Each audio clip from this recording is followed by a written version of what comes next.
Now maybe you're as flummoxed as I am by expiration dates. I actually call it the dating game. Who the hell knows what's going on here? It was done for a good reason, for internal purposes in the store to manage commodities, but you got a sell by date, you got a best by date, you got a use by date. The only date you can really do is a sniff test to figure out if your milk carton expired yesterday, are you just going to throw it out? And maybe your refrigerator begins to look a little bit like mine sometimes, and that poor little clamshell in the back with the strawberries looks like this. The worst thing we can do, true confessions here, before I was aware of this, is to throw it away in the trash, in the clamshell. That goes to the landfill. That creates the methane, and it's hugely expensive. The average family is losing between $1,300 and $2,200 a year. Alice shared with me a wonderful resolve for the restaurant business. You know when you go to a restaurant and you get these huge portions that create all the problems that you addressed about in fast food. And it's not just fast food. I believe you said, Alice, why not serve an appropriately sized portion? So you have your menu, you've got your prices. It's going to cost me $18.95 for that main dish. Serve a portion that fits me. And if I would like a second, I ask for a second, and I'm served a second. Now that would be something simple that we could do and really makes a difference. I want to share with you a very quick video. It's 1 minute. It really says... We grow and produce enough food for everyone on the planet. Yet there are 870 million hungry people on the planet, and 2.5 million children die of malnutrition every year. Worldwide, we produce 27% more food per person today than we did 50 years ago, even as the global population has more than doubled. Yet in Europe and North America, each consumer wastes 210 to 250 pounds of food per year. As millions of people go to bed hungry, half of the food produced in the United States is wasted between the farm and the fork, discarded as a result of the inefficiency in the human-managed food chain. In the U.S., nearly 8% of the food is lost in production. The food industry loses 4%, supermarkets are responsible for 6%, restaurants contribute 15% of the food in the landfills, households throw away nearly 25% of the food they buy. The cost of this waste is about $165 billion annually. That's more than 5 times as much as we spent on foreign economic aid in 2011. This waste doesn't only affect people, the environment suffers from it as well. Did you know throwing away 1 gallon of milk is like throwing away 1,000 gallons of water?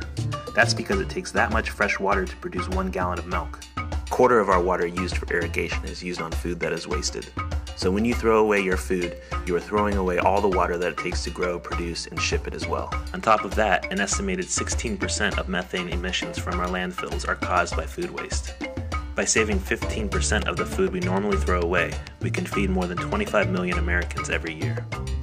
If we start paying attention to what we waste, we can end up saving a lot more than just leftovers.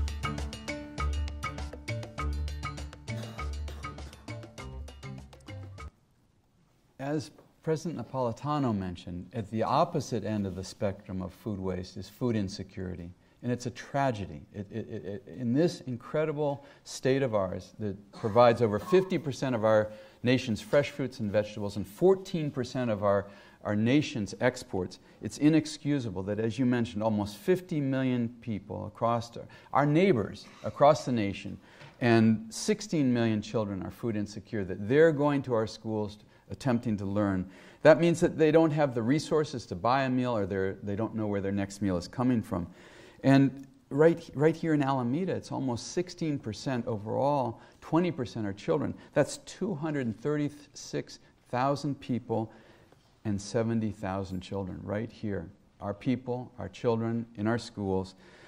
As you mentioned, in the state of California, it's about 6.1 million, 2.5 million children are food insecure. This is a tragedy, and we absolutely must end it. And I think we can. And we might ask ourselves, how can we do that? Who will grow tomorrow's food for everyone? And I think the answer is you. I think it might just be you. At the Center for Land-Based Learning, you mentioned it, Bob, we've been training young people to be incredible, knowledgeable stewards of the environment and great community leaders.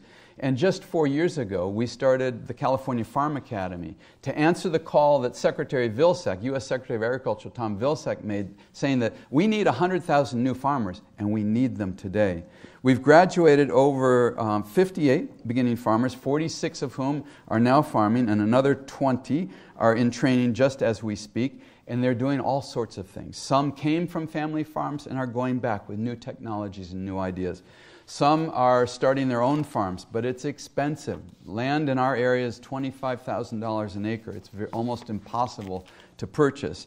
But many of our students are creating urban gardens, and I'm very excited to say that in the Sacramento region, we now have 6 or 7 urban gardens that are created by our students. You can see some of them here. Some of the vegetables, this was just a corner lot, vacant, actually not vacant, it was a dump site, and turned into an incredible, productive market, and actually connecting people from diverse backgrounds to healthy, sustainable food supply. You see some of our farmers and volunteers painting a tool shed, which also serves as a farmer's market stand.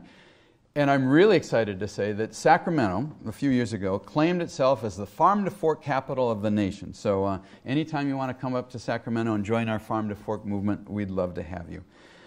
Because agriculture is both a source and a solution to our problems, we need it to be a leader in solving climate change and in food insecurity and wasted food.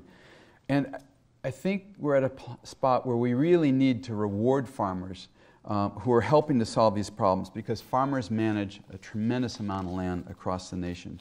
But we also need the public to be engaged and to take ownership of these issues. This crisis belongs to all of us.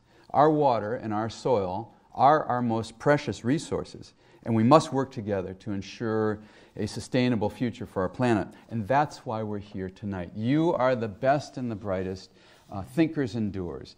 And I can't think of a better place for visionaries like you to be than at an Edible Education 101 seminar tonight. The solution to healthy soils and vibrant planet really is in our own 2 hands. And so what I ask you to do is to put them together tonight and work with us to create this future that we all want. Alice said it very well, and it's a choice. And I really look forward to our conversation here. I've also invited you, your peers, up to see us on the farm. Many of your classmates in other classes have come up. I would encourage you. We're just an hour away. And we need you. We desperately need you. You add so much to our lives. My wife and I have 3 children, a 30-year-old over in the city, a 27-year-old son who came back to the farm, and a 23-year-old daughter. And this last harvest, Sean worked with me during the harvest, and on the second day, everything that could break down, broke down. And my first reaction was complete embarrassment. Here's my son, and he sees me at my absolute worst. And then I realized, wait a minute, this is a good way to begin. And I was finally able to say, we really need you. I share that with you. We really need you. So thank you so much. I look forward to our discussion right now.